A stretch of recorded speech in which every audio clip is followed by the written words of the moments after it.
बिस्मिल्लाहिर्रहमानिर्रहीम, अस्सलाम वालेकुम। आप देख रहे हैं स्पोर्ट्स फ्लिक्स में हूं हमजा शफीक। तो जनाब आईसीसी चैंपियंस ट्रॉफी 2025 जिसका होस्ट पाकिस्तान है, तैयारियां मुकम्मल हैं और फरवरी का महीना शुरू हो गया। 19 तारीख को पहला मैच जो है पाकिस्तान में खेला जाएगा आईसीसी के वाले से। उससे पहले ट्राई नेशन सीरीज के जो 3-4 मैचेस है टोटल, जिसमें से हमने देखना है कि 2 कजाफी में भी है और उसमें साउथ अफ्रीका और न्यूजीलैंड की टीम लाहौर पहुंच चुकी है। तैयारियां जारी हैं और सबसे अच्छी खबर और बड़ी खबर यह है कि कजाफी स्टेडियम जो है वो ये सारे इवेंट्स होस्ट करने के लिए तैयार है। उसकी इनॉग्रेशन तारीख दे दी गई है 7 तारीख, जो कि कल है 6:30 बजे। चेयरमैन पीसीबी मोहसिन नकवी के हमरा prime minister of Pakistan Shehbaz Sharif साहब भी वहां मौजूद होंगे और आम आवाम को भी, क्रिकेट फैंस को भी फ्री एंट्री है, जाएं और इस स्पेशल इवेंट को एंजॉय करें, क्योंकि दिन रात मेहनत करके जितने भी जो वर्कर्स है उन्होंने इसको स्टेट ऑफ द आर्ट हम कह सकते हैं, अब तो यकीनी तौर पर कह सकते हैं। मैं अभी विजिट करके आया कजाफी स्टेडियम और उसकी इंटायरली लुक चेंज है, इंटायरली डिफरेंट लुक दे रहा है कजाफी स्टेडियम और लग नहीं रहा है कि ये वही पुराना कजाफी स्टेडियम है जिस तरह की लुक अब बना दी गई है।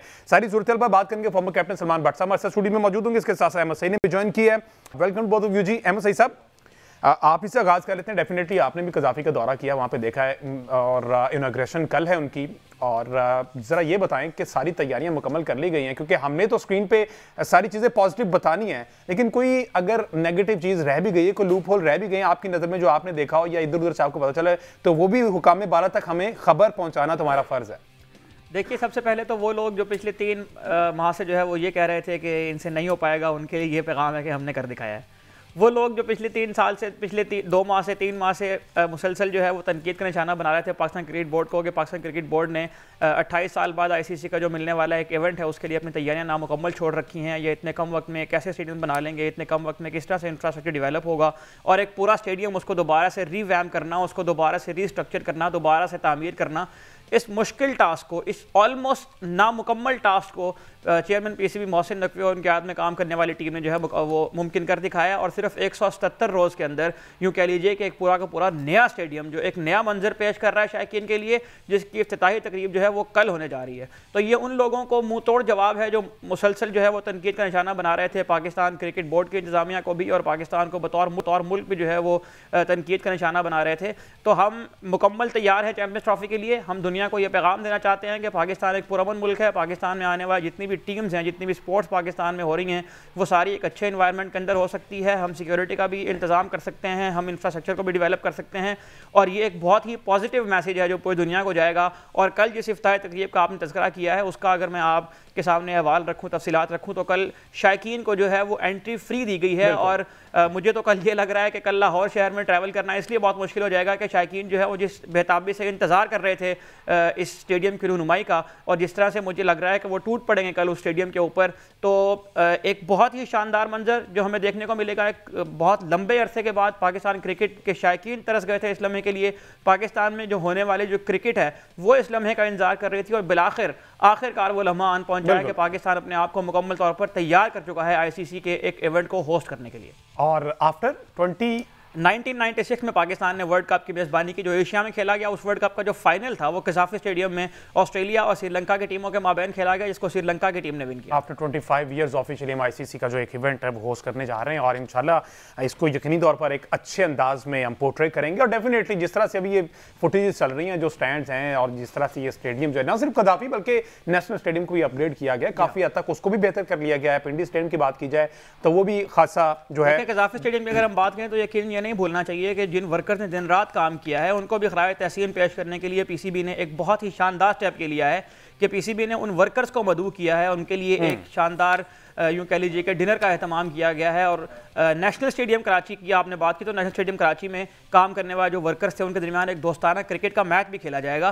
तो यकीनन इस पूरी जो 177 दिन का एक पूरा जो अरेंजमेंट हुआ, जो इंतजामात हुए, जो एक पूरी ट्रेल बनी, उसके मैन ऑफ द मैच तो वही वर्कर है जिन्होंने दिन रात मेहनत करके काम की है, और पीसीबी की जानिब से उनको खराज तहसीन पेश करना यकीनन ये एक बहुत अच्छी बात है। ठीक है, और अब 8 तारीख को पहला मैच है, सिर्फ कल का दिन है, और 8 को पहला मैच ओडीआई और ये ट्राई नेशन सीरीज जिस तरह से हम बात कर रहे हैं। साउथ अफ्रीकन टीम गालिबन आज उनकी लाहौर वो आ जाएगी। न्यूजीलैंड ऑलरेडी यहाँ पर मौजूद है, आप प्रैक्टिस कर रहे हैं, प्रैक्टिस चल रहा है। प्रैक्टिस में याद है कि प्रैक्टिस पाकिस्तान क्रिकेट टीम ने भी की है और जीआईसी में यहाँ पे एक प्राइवेट जो एक इदारा वहाँ बना हुआ है, वहाँ पर उन्होंने प्रैक्टिस की है और वहाँ पर आकिब जावेद साहब ने एक प्रेस कॉन्फ्रेंस भी की है। उसकी डिटेल्स अहमद साहब जरा बता दें, दैन फिर हम भट्ट साहब से भी जानते हैं क्योंकि वहाँ पर मौजूद थे, किस तरह के प्लेयर्स का क्या टेम्परामेंट बिल्ड हुआ हुआ है, क्या कॉन्फिडेंस है, क्योंकि ये 3 मैच बड़े इंपॉर्टेंट है, देन फिर चैंपियन ट्रॉफी तो है ही। जी, आकिब जावेद साहब ने कल बहुत तफसीली मीडिया टॉक की है और उसमें 2-3 अहम बातें उन्हें बताई हैं और जिस तरह से टीम सिलेक्शन के ऊपर तनकीद हो रही थी, उस तनकीद का जवाब देने की भी उन्होंने कोशिश किया। उनका ये कहना था कि फ़हीम अशरफ और खुशदिल शाह जो है ये पहले से ही हमारे प्लान का हिस्सा थे। ऐसा बिल्कुल नहीं है कि हमने उन्हें 11th आवर में टीम के साथ शामिल किया। ये बातें जो है पहले उन्हें भी कन्वे की गई थी और ये हमारे प्लान्स का पहले से हिस्सा थे। बाबर आजम के बारे में भी उन्होंने कहा कि साउथ अफ्रीका में जब साइम अयूब इंजर्ड हुए थे तभी बाबर आजम को ये इत्तला दे दी गई थी कि आपको ही ओपन करना होगा। साथ ही उन्होंने एक अहम बात ये की कि होम कंडीशंस के अंदर पाकिस्तान को 300 रन बनाने की आदत जो है वो डालनी होगी, क्योंकि T20 क्रिकेट के बाद क्रिकेट जो है बहुत तेज हो गई है। टीमें रेगुलरली जो है वो 300 रन बनाती हैं और इन कंडीशंस के अंदर पाकिस्तान को 300 रन बनाने की इस्तात अपने अंदर जो है वो पैदा करना होगी। उसके बाद उनका कहना था कि साइम अयूब की इंजरी की वजह से हमें यकीन मुश्किलात का सामना हुआ। साइम अयूब की कमी जो है वो कोई खिलाड़ी इस वक्त पाकिस्तान के सर्किट में नहीं है जो पूरा कर सके। आमिर जमाल जो है उसके बारे में उन्होंने बात की, उन्होंने कहा कि वो हमारे डिस्कशन में थे लेकिन उनकी जो कारकर्दगी है वनडे क्रिकेट में उसके बायस उनकी जगह नहीं बनी है। अबरार अहमद के बारे में उन्होंने ये कहा कि जब टीम में एक स्पिनर मौजूद है तो हम सुफियान मुकीम को जो है वो नहीं खिला सकते हैं और ये जो टीम सिलेक्शन है ये हमने अपनी ज़रूरियात के मुताबिक की है, लोगों की ख्वाहिशात के मुताबिक नहीं की है। ठीक है, अच्छा ये तो सारी सूरत हाल हमने देखी। कल हमने प्लेयर्स की डेफिनेटली उसकी कोई फुटेज भी पीसीबी ने शेयर की होंगी, जिस तरह से प्रैक्टिस सेशन जारी था। आज दिन में भी प्रैक्टिस की गई है, रात में भी प्रैक्टिस की गई है, फ्लड लाइट में प्रैक्टिस की गई है। उसमें हमने देखा कि बाबर आजम काफ़ी ज़्यादा ना वो पुल शॉट्स की प्रैक्टिस कर रहे थे। वो फुटेज जो है वो शायकीन को बड़ी पसंद आई है कि जहाँ पर कहीं थोड़ा बहुत लैग कर रहे हैं बाबर आजम जो कि लावा है क्रिकेट फैंस का पाकिस्तान में, तो वो कोशिश कर रहे हैं कि जो भी लूप होल्स रहते हैं, कोई भी जहाँ पे लैग कर रहे हैं उनको कवर करें। तो इसके अलावा मजीद कौन कौन वहाँ पर था ये भी ज़रा बताएं, फिर हम भट्ट साहब से भी जानते हैं। जी, इसमें पाकिस्तान जो कल GIC में प्रैक्टिस सेशन था उसमें तो देखें पूरी की पूरी पाकिस्तानी क्रिकेट टीम वहाँ पर मौजूद थी, पाकिस्तान क्रिकेट टीम का कोचिंग स्टाफ वहाँ पर मौजूद था। इस पर मुकम्मल जो तफसीली तबसरा है वो तो ज़ाहिर है कि भट्ट साहब कर सकते हैं, लेकिन जहाँ तक मैंने अपनी मालूमात जमा की हैं, जो मैंने वहाँ जाकर देखा है उसमें ज़ाहिर है बाबर आजम ने बैटिंग की, फ़खर जमान ने बैटिंग की, सऊद शकील ने बैटिंग की, कामान गुलाम एक अच्छे टच में नजर आए। और सबसे अच्छी बात यह रही कि पाकिस्तान के जो फास्ट बॉलर्स थे उन चारों फास्ट बॉलर ने जो है वो लंबे स्पेल करवाए और यकीनन ये इस बात की इंडिकेशन है कि हमारी टीम देखें सिलेक्शन जिस तरह की हुई है हमें इस टीम को बैक करना है और वो टीम जो है वो अपने टेम्परामेंट के लिहाज से अपनी बॉडी लैंग्वेज के हिसाब से कल हमें एक अच्छी टीम देखने में मिली। और सबसे अच्छी बात यह है कि उस टीम के जो वाइब थी, जो उस टीम की आउटलुक थी वो बहुत पॉजिटिव नजर आई। T20 वर्ल्ड कप में आपने देखा कि पाकिस्तान क्रिकेट टीम के ड्रेसिंग रूम से बहुत सी चीज़ें आई थी और टीम की यूनिटी पर बहुत सारे सवाल पैदा हुए, तो उसके अगेंस्ट जो हमें कल आउटलुक देखने मिली है वो बहुत ही शानदार और बहुत ही हौसला। और कल कैसी आउटलुक थी वो जान लेते हैं भट्ट साहब से। अस्सलाम वालेकुम भट्ट साहब। वालेकुम अस्सलाम। सबका पूरी टीम ही आपने माशाल्लाह से वहाँ पर इकट्ठी कर ली और आप वहाँ पे ऑलरेडी मौजूद होते हैं, तो जिस तरह से कल प्रैक्टिस सेशन 2 दिन ये रहा है, क्या कोई स्पार्क नजर आया पाकिस्तान के इन 15 रुकनी स्क्वाड में कि कुछ कर जाने की जो लगन है वो तो ऑल्दो रहती है, लेकिन एक स्पेशल इवेंट पाकिस्तान होस्ट करने जा रहा है, उससे पहले ट्राई नेशन सीरीज है। देखिए बिल्कुल एक बड़ा इवेंट है और अरसा दराज के बाद पाकिस्तान में कोई ICC का इवेंट हो रहा है, तो जिस हिसाब का जिस कद का इवेंट है उसी कद से इसकी तैयारी भी होती नज़र आनी चाहिए।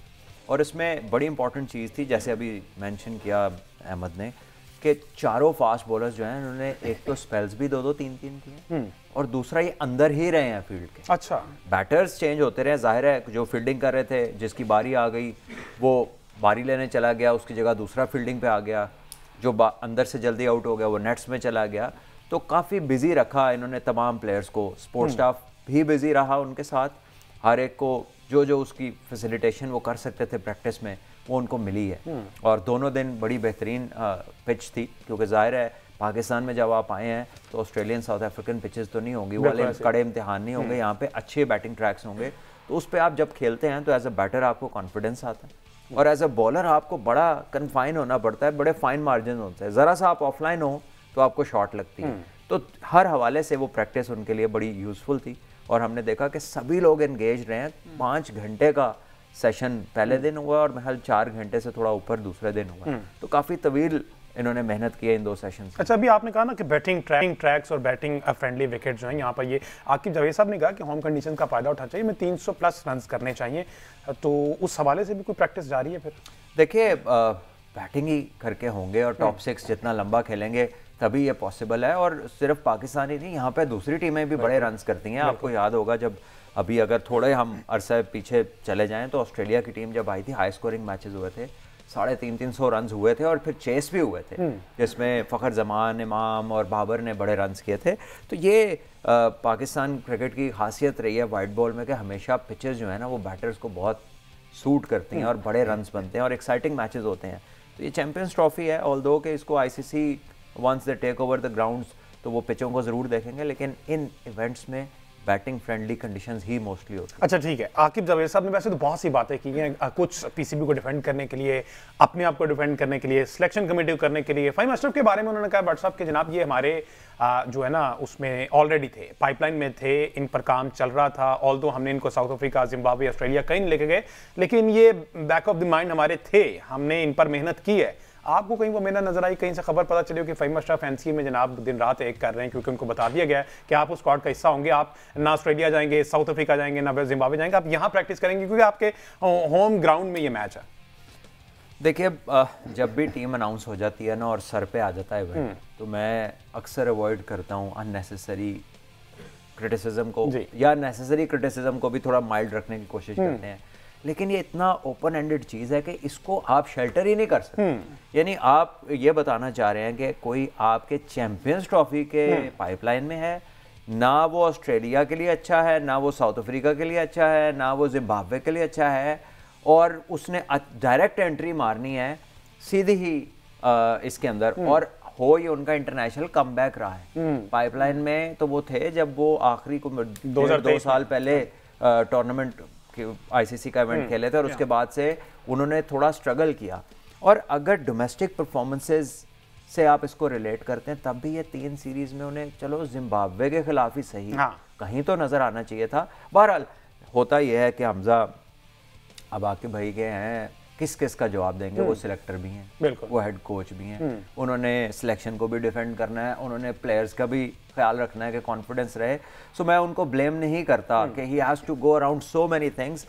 तभी तो कहते हैं कि ये जो दोहरा एक ओहदा है सिलेक्टर एंड हेड कोच का, ये डबल एज स्वॉर्ड है, और ये एक साहब और हैं और एक साहब और हैं, एक ने और तरह लड़कों से मिलना है, एक ने और तरह से मिलना है। तो ये इतनी आसान चीज़ नहीं है, चाहे वो आकिब भाई हो चाहे कोई और हो, कि वो रिस्पॉन्ड कर सके। देखिए कहा तो ये भी गया कि साउथ शकील जो हैं वो ओपन करनी है, तो प्रैक्टिस मैच में भी उन्हें ओपन नहीं कराई। अच्छा, ओपन करने की बातें हो रही है, साउथ शकील से ओपन जो है वो बाबर और फ़खर ने ही की दोनों मैचेस में। तो जब आप 4 कमबैक्स करवा रहे हैं चैंपियंस ट्रॉफी, और एक डेब्यू है उस्मान खान की सूरत में, और एक बंदा अनफिट हुआ, और आपकी 5 तब्दीलियां होती हैं जो टीम साउथ अफ्रीका को वाइट वॉश करके आई है, एंड देन यू से कि ये हमारा पहले से प्लान था। I think it's a difficult thing to digest. ये मानने में इतनी आसानी नहीं होगी किसी भी अकल बाशऊर बिल्कुल वाले बंदे को। फिर अहमद सईद साहब जैसे लोग जो हैं, जो क्रिकेट को लव करते हैं, वो तो करेंगे ना कि फ़हीम अशरफ अहमद साहब कहाँ से आगे। आप इजाज़त दे तो मैं एक बात अच्छा, मैं बात ये करना चाह रहा हूँ, ये 300 रन की आप बात कर रहे हैं, 300 रन करने जाए, सरबार साहब ने कहा कि बैटिंग करनी पड़ेगी। 300 रन बनाने के लिए जो आपके पास एम्यूनेशन आप लेकर गए हैं, जो स्क्वाड आप लेकर गए हैं, उसमें से खुशदिल शाह जो है वो 10 मैच खेले हुए हैं, साउद शकील जो है वो 15 मैच खेले हुए हैं, उस्मान खान का डेब्यू है, कामरान गुलाम जो है वो 10वां ओडीआई मैच खेलेंगे, और ये सारे वो लोग हैं जो ऑलमोस्ट आपकी टीम का हिस्सा बनेंगे। फ़हीम अशरफ जो है वो 34 मैच खेले हैं, उनकी लेस देन 10 की बैटिंग एवरेज है ओडीआई क्रिकेट में। तो अगर 300 रन करने हैं तो इसका मतलब यह है कि 140-130 करना पड़ेंगे फ़खर जमान को, और 100-120 करने पड़ेंगे बाबर आजम को। उसके नीचे मोहम्मद रिजवान और सलमान अली आगा ऐसे बैट्समैन हैं जो आके रन बना सकते हैं, क्योंकि मुझे ये लग रहा है कि ये जो स्क्वाड आप लेकर गए हैं उसमें शायद ये कैपेसिटी डिवेलप ही नहीं हो पाएगी कि वो 300 रन बनाए। मेरी शदीद ख्वाहिश है कि ये लोग आकर परफॉर्म करें, मेरी शदीद ख्वाहिश है कि पाकिस्तान की टीम इस चैंपियंस ट्रॉफी को विन करे, लेकिन ऑन पेपर अगर मैं इस टीम को असेस करने की कोशिश करता हूँ, और वो जो हॉर्सेस फॉर कोर्सेज वाली जो प्रेस कॉन्फ्रेंस किया सर शफीक साहब ने, उसको अगर मैं देखता हूं तो मुझे यकीनन इन दोनों चीज़ों में तजाद नज़र आता है। और ये जो हमारे पास अवेलेबल रिसोर्सेज है, जो हमारे पास एम्यूनेशन है, जो स्क्वाड हम लेकर जा रहे हैं, उसमें शायद 300 रन करने की कैपेसिटी हमें ऑन पेपर नज़र नहीं आती है। ये तो मेरे ख्याल सारों को 100 करवाने के चक्कर में, देखिए नहीं 300 रन बन सकेंगे आपके, या चेस में जा सकते हैं जब आपके 2 बैट्समैन बड़ी इनिंग खेलेंगे, आपकी 1 से 2 पार्टनरशिप्स बड़ी लगेंगी। बिल्कुल ठीक है। बहुत इंपॉर्टेंट है कि बाबर और फ़खर की, या इन दोनों में से एक लेंथ में खेले आपकी इनिंग्स। देखिए क्योंकि ये वो हैं जिन्होंने करके दिखाया हुआ है, और आपके सामने उनका एक हिस्ट्री पड़ी है, बाकी वो हैं जिन्होंने अभी करके दिखाना है। तो when you talk about horses for courses, तो then there has to be a course जहाँ पे उस हॉर्स ने रनिंग की हो, कोई अपना कमाल दिखाया हो। आप बात तो कर रहे हैं हॉर्सेस फॉर कोर्सेज की, लेकिन देन देयर आर पीपल जिन्होंने अभी वो काम करके दिखाना है, ठीक है। तो I don't know how you relate horses for courses. तो वो होता है कि जिस जगह जा रहे हैं ना उसका स्पेशलिस्ट आप ले आए, ठीक है। तो इन्हीं जगहों पर सब खेले हुए हैं, इन्हीं जगहों पर सबको मौके मिल चुके हैं, और इन्हीं जगहों पर ये लड़के टीम में पहले सेट नहीं हुए और अपनी लैक ऑफ आउटपुट की वजह से they had to make this route के वो वापस गए डोमेस्टिक क्रिकेट में, फिर आए।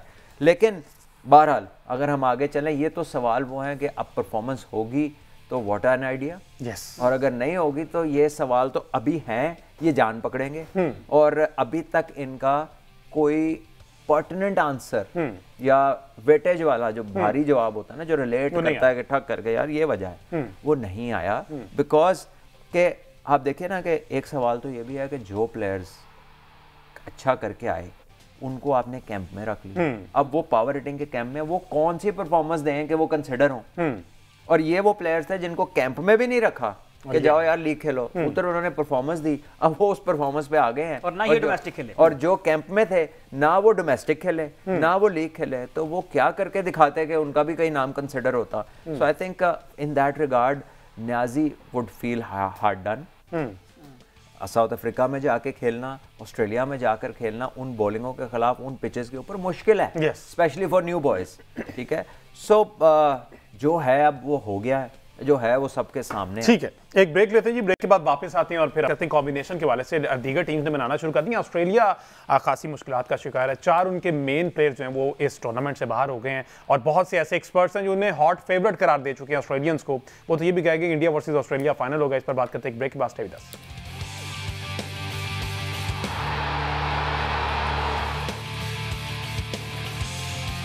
वेलकम बैक जी। बात हो रही है आईसीसी चैंपियन ट्रॉफी के हवाले से, और इससे कबल हमने पाकिस्तान स्क्वाड की बात की। अब थोड़ी सी बात कर लीजिए ओवरऑल स्क्वाड, जितने भी कॉम्बिनेशन बनाने की तैयारियां शुरू कर दी गई। वहीं पर ऑस्ट्रेलिया की खबर हमें ये कि 4 ऐसे प्लेयर्स हैं जो बाहर हो गए हैं। सलमान बट साहब जो कप्तान हिमसेल्फ अभी तक 99% श्योर है वो नहीं खेलेंगे, और ऑफिशियली भी अनाउंस नहीं किया गया, लेकिन ESPN की जानिब से और दीगर साइट्स की जानिब से कहा गया है कि वो नहीं ट्रैवल करेंगे, उनको इंजरीज। स्टाइनस ने वैसे ही ODI क्रिकेट से रिटायरमेंट, मिच मार्च ऑलरेडी इंजर्ड हैं, और गालिबन एक और प्लेयर है जो कि वो हेजलवुड, जॉश हेजलवुड।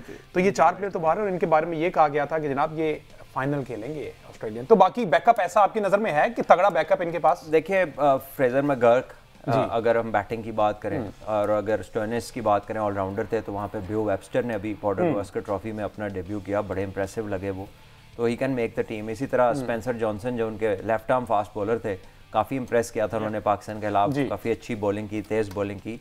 सो देखिए ऑस्ट्रेलिया के पास बैकअप की शॉर्टेज कभी नज़र नहीं आई, स्पेशली ऑलराउंडर्स को लेकर या फास्ट बॉलर्स को लेकर। एशिया में जब आप आते हैं, देखिए पैट कमिंस जैसा प्लेयर तो किसी भी टीम में हो, तो उसकी जो है ना जगह फिल करना इतने बड़े टूर्नामेंट में इतना आसान नहीं होता।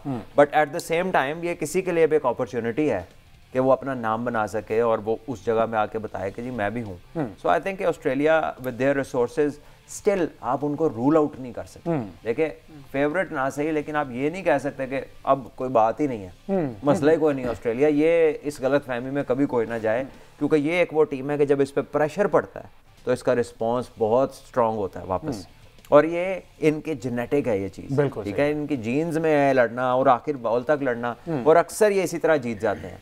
सो आई थिंक कि you can't write them of, but definitely Cummins और हेजलवुड जो है ना ये ब्लो है। जी अहमद साहब। अच्छा, इसमें बात साहब मैं क्वेश्चन ये करना चाह रहा हूँ कि हमने पाकिस्तान और क्रिकेट बोर्ड को तो काफ़ी इसके ऊपर हमने बात की कि इंजरीज बहुत ज़्यादा हो जाती हैं, इंजरीज मैनेजमेंट जो है उसमें मसाइल होते हैं, लेकिन इतने बड़े इवेंट से पहले ज़ाहिर है ऑस्ट्रेलिया की टीम के अंदर भी इंजरियाँ हुई हैं। उससे पहले हमने देखा कि इंग्लैंड की टीम के अंदर भी इंजरीज हुई हैं। मार्को स्टोइनिस ने भी आज रिटायरमेंट ले ली है, लेकिन वो T20 क्रिकेट जो है उसको खेलना जारी रखेंगे। तो आपके ख्याल में ये बहुत ज़्यादा बर्डन है क्रिकेट का, या इंजरीज की मिसमैनेजमेंट है, या वर्कलोड का मसला है? किस तरह से आप इसको देखते हैं जो इतनी ज़्यादा इंजरीज हो रही हैं एक बड़े टूर्नामेंट से पहले? साउथ अफ्रीका के भी एक फास्ट बॉलर जेराल्ड कॉट्जे भी कल इंजरी के बाद जो टूर्नामेंट से बाहर हो गए हैं। देखिए इसका जो बिगेस्ट रीज़न है वो बड़ी ल्यूक्रेटिव लीग क्रिकेट है। जब आपको नज़र आता है कि यार टेस्ट में वनडे में जोर लगाऊंगा, वक्त बहुत ज़्यादा स्पेंड करूंगा, इंजरी के चांसेस ज़्यादा है, जिस्म पे टोल ज़्यादा है, तो जब आपका शौक इंटरनेशनल क्रिकेट वाला पूरा हो जाता है, आप इस्टेब्लिश हो जाते हैं, तो बहुत सारे प्लेयर्स ऐसे हैं कि जो एट लेंथ नहीं सोचते कि ग्रेटनेस की तरफ जाना है, या जिन्हें अपना भी आइडिया हो जाता है कि यार मैं कोई बहुत टॉप का प्लेयर तो नहीं हूँ, तो मैं जितनी देर ठीक हूँ या मैं लीग क्रिकेट खेलूँ मुझे ज़्यादा फायदा होगा। तो जो पर्सनल कह लीजिए कि एक उनका एक गोल है to earn more money and put less pressure on themselves, और उसके साथ ये है कि आपका जो फैमिली टाइम है वो भी बढ़ जाता है, लीग्स में बड़ा रिलैक्स सिस्टम होता है, तो बहुत सारे प्लेयर्स उसकी ऑप्शन ले लेते हैं। ठीक है, हाँ पहले ऐसा होता था तो लोग कहते थे सेल्फिश है, लेकिन आजकल एक नॉर्म बन गया कि भाई मैं अपने लिए बेहतर सोच रहा हूँ। बहुत सारी यंग रिटायरमेंट्स हैं और स्टोइनिस का रिटायर होना जो है वो आई थिंक वो इतने अच्छे नहीं थे पहले जब आए थे, और इनका इसलिए अच्छा नहीं लग रहा कि ऑस्ट्रेलिया ने इनमें बड़ा इन्वेस्ट किया जिस वक्त ये इतने अच्छे नहीं थे, और अब थोड़ा वो कह लीजिए कि प्लेयर बने हैं, और जब बन गए हैं तो he is opted for something else. So I am sure कि ऑस्ट्रेलियन टीम के लिए ये कोई अच्छी न्यूज़ तो नहीं है। अच्छा, बट ये ट्रेंड ऐसा ही चल रहा है। आपको नहीं ऐसा लगता कि आजकल के प्लेयर्स बहुत ज्यादा नाजुक मिजाज हो गए हैं? आपके टाइम में क्रिकेट खेलते थे, 4 डे क्रिकेट, 5 डे क्रिकेट, और पूरे 5-5 दिन खेलते थे, और माशाल्लाह से उस तरह से इंजरीज नहीं होती थी। बड़े बड़े टूर किए हुए, बड़े बड़े सख्त टूर किए गए, गर्मी सर्दी। आजकल के जो हैं वो ये देखते हैं कि आगे एक इंपॉर्टेंट इवेंट है तो मैं ये सीरीज छोड़ दूं, मैं उसके लिए तैयारी कर रहा हूं। देखिए, स्पॉइल्ड फॉर चॉइसेस, इंसान की फितरत है ना, जब चॉइस नहीं होती तो फिर तो नहीं है, तो फिर जो है वो करना है, और जब चॉइसेस आ गई हैं और पिक एंड चूज का फैशन चल पड़ा है तो फिर उसमें लोग पिक एंड चूज भी करते हैं। इसलिए मैं समझता हूँ कि पहले वाले प्लेयर्स को जी और आज के प्लेयर को रिलेट नहीं करना चाहिए। अगर उस प्लेयर के पास ऑप्शन होती तो फिर पता लगता कि वो क्या करते हैं। तो ये जो पैट्रियोटिज्म के हम लेक्चर्स देते हैं ना कि जी देखें जी मुल्क के लिए नहीं खेल रहे, भैया जब कैरी पैकर हुआ था ना 80s में, जब day night white ball cricket introduce हुई थी, तो बड़े बड़े नाम जो पैट्रियोटिज्म के लेक्चर देते हैं ना, सारे अपनी टीमें छोड़कर पहुंच गए थे ऑस्ट्रेलिया खेलने, और उस दौर में $25,000 के कॉन्ट्रैक्ट हुए थे 80s में। पाकिस्तानी टीम में भी गए थे, सब गए थे। कौन कितने आपको अहमद साहब बताएंगे कौन कौन से बड़े नाम हैं? इमरान खान साहब इसमें शामिल थे, वो कैरी पैकर्स जी हाँ। तो ये अगेन एज आई सेड कि किसी आजकल के बच्चे को लेबल करना इज अनफेयर। इनको चॉइसेस मिली हैं, आपको नहीं मिली थी, वो दौर और था जब वहां पर भी एक चॉइस आई थी तो जो ले सकता था सबने लिया है। सो ये अब ये हिपोक्रेसी है, किसी को लेबल कर देना, भाई आपको मौका नहीं मिला, आपके टाइम पे ऑप्शन नहीं थी। तो नेचुरल सी बात है कि हर बंदा देखता है कि उसको क्या चीज सूट करती है, तो लेते हैं लोग ऑप्शन। और देखें उसमें काउंटी क्रिकेट जो कि ऑप्शन थी, तो कौन सा प्लेयर है पाकिस्तान इसने काउंटी क्रिकेट नहीं खेली, और उस वक्त 104 ओवर दिन में होते थे और कई 25-25 ओवर एक इनिंग में करते थे, और इसीलिए वो एक्यूरेट ज्यादा थे, कंट्रोल ज्यादा था, मास्टर ज्यादा थे। अब क्योंकि ज्यादा क्रिकेट 4 ओवर की है तो हुनर भी थोड़ा थोड़ा ही आता है, पूरा काम नहीं आता। ठीक है जी, ब्रेक लेते हैं जी। ब्रेक पे आते हैं तो चूंकि जिस तरह से पहले भट्ट साहब ने बात की कि पाकिस्तान सिर्फ 1 स्पिनर से जा रहा है, दीगर टीम 3-3 से जा रही है। हमने देखा इंडिया ने अगेंस्ट इंग्लैंड जो ओडीआई सीरीज का आगाज हुआ है, वरुण चक्रवर्ती को वहां पर ट्राई किया, और जो कि मे बी उनका भी नाम आ जाए और हेल्पफुल हो सकते हैं। दुबई में इस पर बात करते हैं, एक ब्रेक वास्ते विद अस।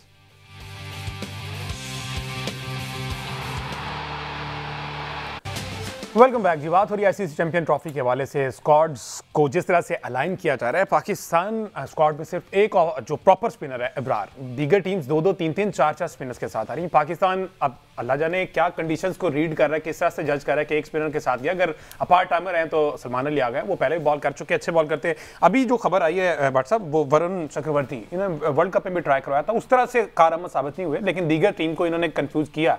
तो अगर इसमें ओडीआई सीरीज में अगेंस्ट इंग्लैंड परफॉर्म करते हैं तो मे बी ये उनके स्क्वाड में आ जाए और दुबई में खासा तंग कर सकते हैं। देखिए जी, हु नोज, ये तो टीमें देख रही हैं कि क्या क्या एडवांटेज वो ले सकती हैं, क्या क्या हिडन एलिमेंट्स वो यूज़ कर सकती हैं, क्योंकि ये टॉप टीम्स का मुकाबला है और इसमें कोई भी एक अच्छी मूव जो है वो आपकी टीम को, एक क्विक टूर्नामेंट है जिसके अंदर 2-3 मैच हैं आपके, और मतलब आप सीधा आगे पहुंच सकते हैं। और बेहतरीन से बेहतरीन टीम है, तो इसमें कोई एक ऐसा एलिमेंट जो कि टीमों को समझ आने में शायद थोड़ा सा टाइम लगे, वो बड़ा फेवरेबल हो सकता है। और चक्रवर्ती वही हैं जो कि दुबई वाले T20 वर्ल्ड कप में आए थे, तो शायद इंडिया जब भी बॉलिंग कर रहा था तो ड्यू ही मिलती थी और वहाँ पर वो कोई ज़्यादा करामत नहीं हो सके थे। लेकिन इस दफ़ा उनकी फॉर्म बड़ी शानदार है और हो सकता है कि वो उनको फ़ायदा दे, और स्पेशली इंग्लैंड को तो नहीं लगता समझ आ रही है कि वो क्या कर रहे हैं, क्योंकि वो बिल्कुल रॉन्ग लाइन्स पे खेल रहे हैं। ऐसा लगता है कि दे कैन नॉट पिक कि बॉल उसका अंदर आना है या बॉल बाहर जाना है, तो ऐसे में फिर एक बॉलर जो है वो बड़ा वैल्यूबल हो जाता है। और दूसरी तरफ अगर पाकिस्तान की आप बात करें तो मेरा ख्याल है कि हमारे स्पिनर्स को अगर आप पिछले 2-3 साल में उनकी परफॉर्मेंसेज देखें तो ना पता चलता है पार्ट टाइम कौन सा है, ना पता चलता है कि रेगुलर कौन सा है। और ऐसे में सलमान अली आगा ने स्टैंड आउट किया एज अ बॉलिंग ऑलराउंडर। है तो वो बैट्समैन जो के साथ बॉलिंग करता है, लेकिन जितनी उसने बॉलिंग की है उसमें उसने अच्छे रिजल्ट्स प्रोड्यूस किए हैं पाकिस्तान के लिए। खुशदिल, को भी यही एडवांटेज मिला है कि वो, क्योंकि साइम ऊपर से ऐसे प्लेयर थे जो बॉलिंग कर लेते थे, तो उन्हें मिडल में एक ऐसा बंदा मिल गया। बट हैविंग सेड दैट, इसकी एक वजह ये भी है कि पाकिस्तान ने जो पिछली 2 सीरीज़ जीती हैं वो बेसिकली अपने फास्ट बॉलिंग के सर पे जीती, और वहाँ पर पाकिस्तान ने जो है शायद बैक किया कि यार ये जो लड़के अच्छा कर रहे हैं जी, जो आपको सीरीज़ जिता रहे हैं, और स्ट्रेंथ है, सारे 140 प्लस हैं तकरीबन, तो उसके साथ ही शायद उन्होंने जाने का फैसला किया। अच्छा अहमद सईद साहब, चूँकि आकिब साहब ने बहुत सी और भी बातें की हैं, तो ये इस वाले से भी उन्होंने कोई इसको क्लियर किया है कि मसला आखिर कहाँ आया जो हम सिर्फ एक स्पिनर से गए? जी, उन्होंने ये कहा है कि सुफियान मुकीम माजी हमारे टूर का हिस्सा थे, लेकिन क्योंकि हमारे स्क्वाड में अबरार अहमद जो है वो एक रेगुलर स्पिनर के तौर पर मौजूद है, तो अबरार की मौजूदगी में किसी और स्पिनर को चांस नहीं दिया जा सकता था, इसलिए सुफियान मुकीम को उन्हें शामिल नहीं किया है। और इस बात की इंडिकेशन भी उन्होंने दी है कि खुशदिल शाह और सलमान अली आगा खासतौर पर खुशदिल शाह के बारे में उन्होंने काफ़ी बात की, और ये इस बात की इंडिकेशन है कि खुशदिल शाह को वो यकीनन देखना चाह रहे हैं कि जो 4-5 ओवर उन्होंने निकालने हैं मिडल में आके, वो शायद उनसे करवाए जाएंगे। लेकिन एक क्वेश्चन बहरहाल, जिस तरह से भट्ट साहब ने अभी कहा कि अगर अबरार अहमद खुदा न खास्ता परफॉर्म नहीं कर पाते हैं, और अबरार का ट्रैक रिकॉर्ड यही बताता है कि न्यूजीलैंड की टीम पहले टेस्ट में फंसी, दूसरे टेस्ट में उन्होंने उनको स्कोर किए, फिर इंग्लैंड की टीम आई, इंग्लैंड की टीम ने वो के विकेट्स बहुत दिए, लेकिन उनके खिलाफ वो बहुत एक्सपेंसिव साबित हुए। तो जिस तरह से वो टीमों को समझ आना शुरू हो जाएंगे, उस तरह से जो है ये मुश्किल हो जाएगा पाकिस्तान क्रिकेट टीम के लिए इसको फिल करना कि अगर वो परफॉर्म नहीं कर पाते हैं तो फिर क्या करेंगे। और ये सारी सूरत हाल चूँकि अभी ये इन 3 मैचेस में भी क्लियर हो जाएगी, लेकिन तब तक जो है ना वो पानी सर से गुजर चुका होगा, और अल्लाह करे ऐसा ना हो, यही जो हमारे पास अवेलेबल जो सोर्सेज हैं यही काम हो जाए। बट सब कल कज़ाफ़ी स्टेडियम के इनॉग्रेशन है, और प्राइम मिनिस्टर साहब भी आ रहे हैं, नकवी साहब भी आ रहे हैं, अप्रिशिएट करने आ रहे हैं वर्कर्स को जिन्होंने दिन रात मेहनत किया है। तो आपका कमेंट इस पर चाहूँगा। देखिए, मैं यही कहूँगा कि सलूट है उन तमाम वर्कर्स को जिन्होंने शायद 117 दिन में ये कारनामा कर दिखाया, और जिस पे इतनी अटेंशन थी मीडिया की, और जो मौसम में उन्होंने ये काम किया, सख्त मौसम था, और रात दिन ये काम जारी रहा है।